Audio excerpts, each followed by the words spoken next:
Hello and welcome to Thursdays with Annette. I'm so excited that you're here watching me cook a great recipe. Now, you're either in or you're out with this type of thing, and Diane and I had a discussion about it just a minute ago. Do you like meatloaf? Now, I want to know. A thumbs up or a yes or a no in the comments. Do you normally eat meatloaf? Well, I'm telling you, I'm going to change the way you think about it if you're a no. If you're a yes, get excited because I'm making the most fantastic meatloaf. What is it? Well, we're going to Mexico with this one. It's the Mexican meatloaf. It's out of cooking for one or two, so it makes enough for two people, but I can tell you how to make it bigger. And that's the recipe just here. Now, I do have a normal meatloaf, a tasty meatloaf in book 4, which I think is a bit fabulous as well. So don't give up on meatloaf because over winter, it's fantastic with veggies. You could still have it with salad if you wanted. It's fantastic to take to lunch, for work and picnics and things like that. But the Mexican meatloaf goes to another level. So now remember, you can win this fantastic Cooking for 1 or 2 book. If you don't have it in your repertoire, then you can win it this week and I will sign it personally for you. How do you do that? Well, I'll tell you at the end of the show, and all winners get announced on the show in the Simply Too Good page. So that's where they get known. So look, this ingredients is pretty fabulous, okay? So we're going to start with some very lean beef mince. We want 250 grams. Now, if you wanted to make this for 4, you would double everything. If you wanted to make it for 6, you would triple everything. Easy peasy. So instead of 250 of mince, you would do 500 or 750. Got it?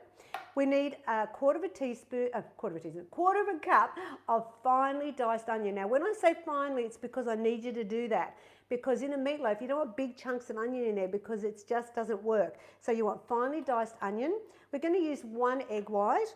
Now we're going to use both capsicum because I'm all about presentation, and I think the red and the green look fantastic with this. If you don't want to bother, then just pick one colour, but I like having the red and green because it's a bit Mexican looking. We're going to use the crushed garlic. Now you can use fresh garlic if you wish, but I like it easy.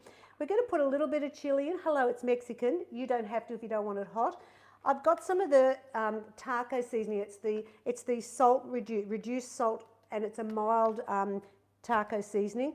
We've also got some frozen corn kernels, tomato paste, which is the no added salt, because this is good for your heart as well. We want a quarter of a cup of just commercial breadcrumbs. And we're also going to put some cheese on the top. So that's low-fat cheese. I've got my cooking spray. It does say in the recipe, optional, to serve it with salsa. And I'll tell you about that as we go along. So what we do first with this recipe is we're just going to chop everything up. It's so easy. So the onion, I've got some onion here, and I want it finely diced. We want a quarter of a cup.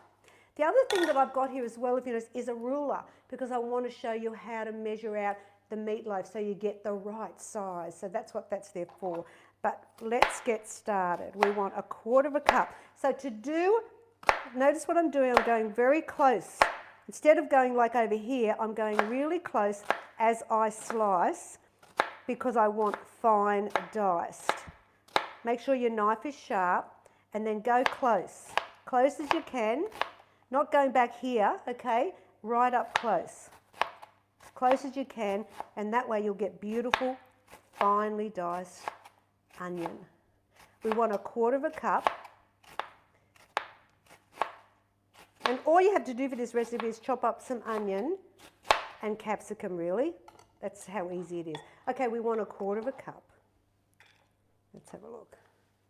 There we go. Now I've got my bowl here ready to go, so I'm just going to chuck it in. I'm sure there's a much more technical name for it.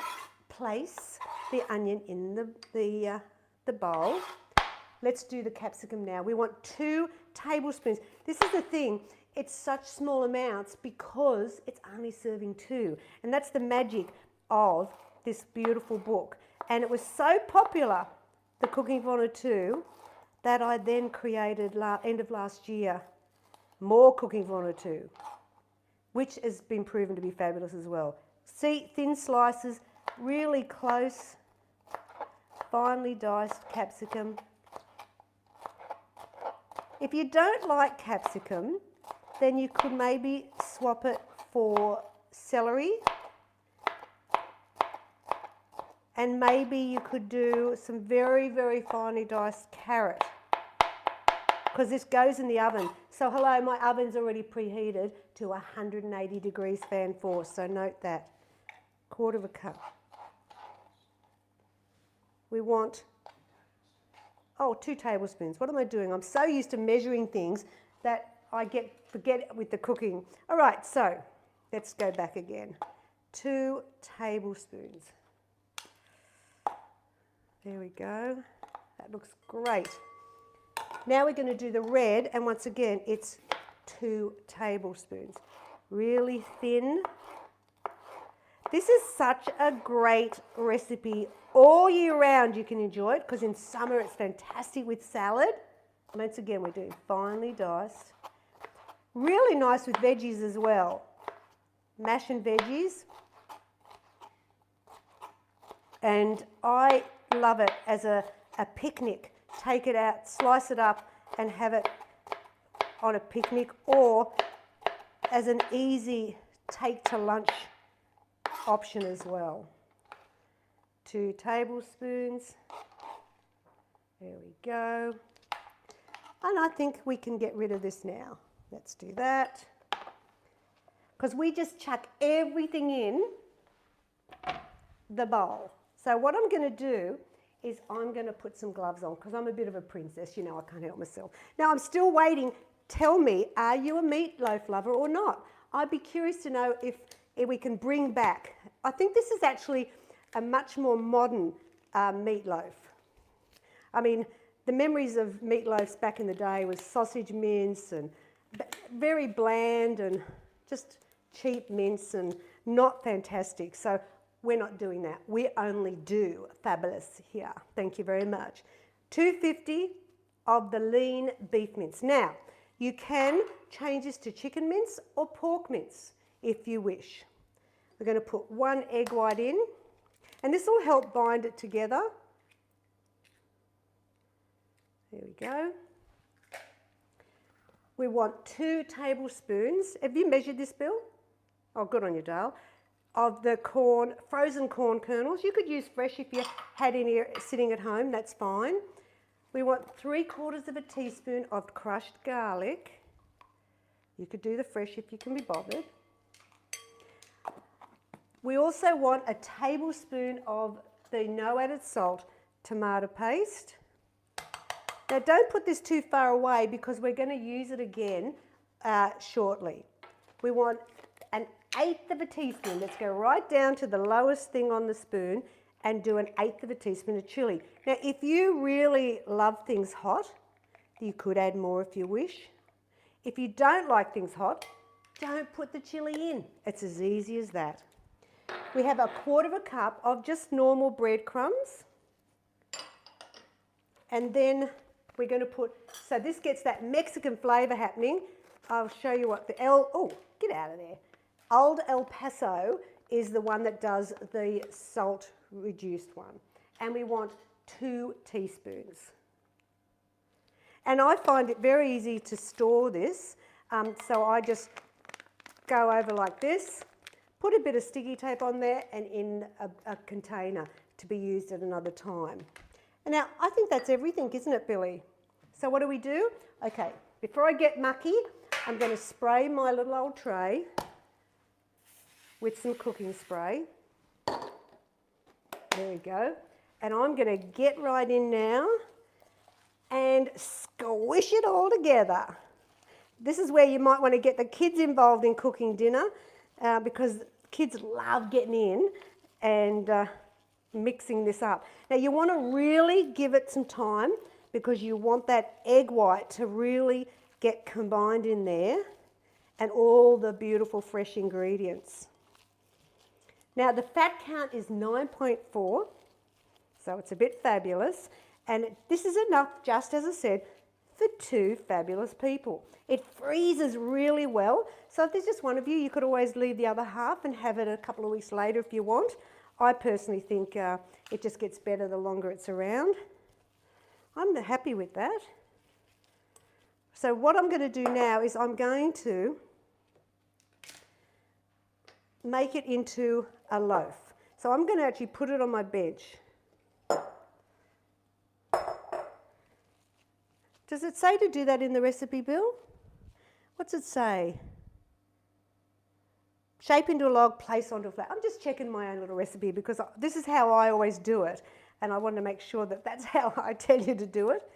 All right, so we want it to be shaped into a loaf, okay, or a log. And if you see any little gaps where the mince is sort of not connected, then just mix it up. We want it to be 18 centimetres long. So let's have a look. So that's 16. So we need to just make that a little bit bigger. Remember, you have to preheat your oven. Stick that corn in somewhere. I mean, it's not hard, is it? It's such a delicious recipe.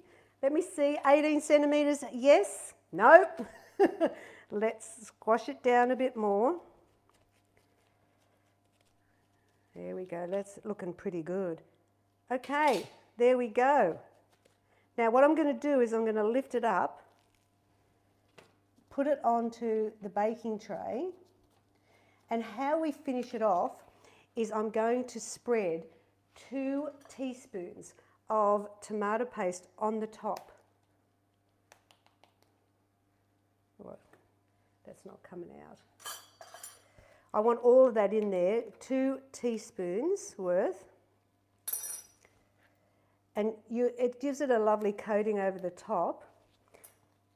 And this is where the cheese comes in as well. So you spread this over the top, as I said. We're going to bake it in the oven for, probably 30 minutes. We'll do it. And lastly, you just get your reduced fat cheese and sprinkle that over the top. Mexican meatloaf, living the life. Thank you very much. Nothing boring about this meatloaf, people.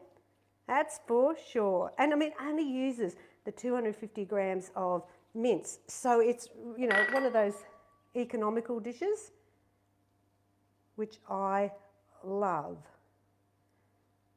All right, in we go. I'm going to time that for 30. And now what I'm going to do is I'm just going to clean up the mess and we're going to come back when the oven's dinging. See you soon. That's it, the oven is telling me my Mexican meatloaf is ready. So let's grab it. 30 minutes, 180 degrees. Fantastic. So let me see, I'll lift it out. Oh, look at that. It's so fabulous. Now this is enough for 2. So what you do is you would then cut it down the middle. There we go. And then I would slice, say, maybe 3 slices onto a plate. You can actually put, a 1/4 cup of the salsa over it as well if you want it a bit saucy. So it's a 1/4 cup each piece. And then you could have it with salad or vegetables. It's just perfect with either. And that's for 2, and that's out of this fabulous Cooking for 1 or 2 book. Now, if you want to win this book, all you have to do is like, share, and then in the comments, you're going to do hashtag Symply with a Y, number 2, so Symply Too Good in the comments, and I'll pick 3 fabulous people, and they will get a personally signed copy of this awesome book.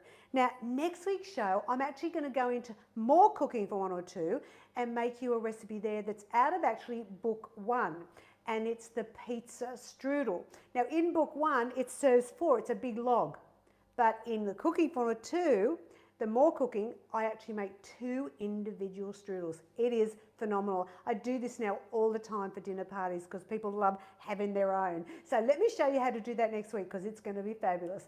Anyway, so if you want more tips or recipes, you know where to go. It's simplytoogood.com.au. And hello, who knew weight loss could be so deliciously healthy? My fantastic meatloaf. I hope you like it. Take care. I'll see you next week.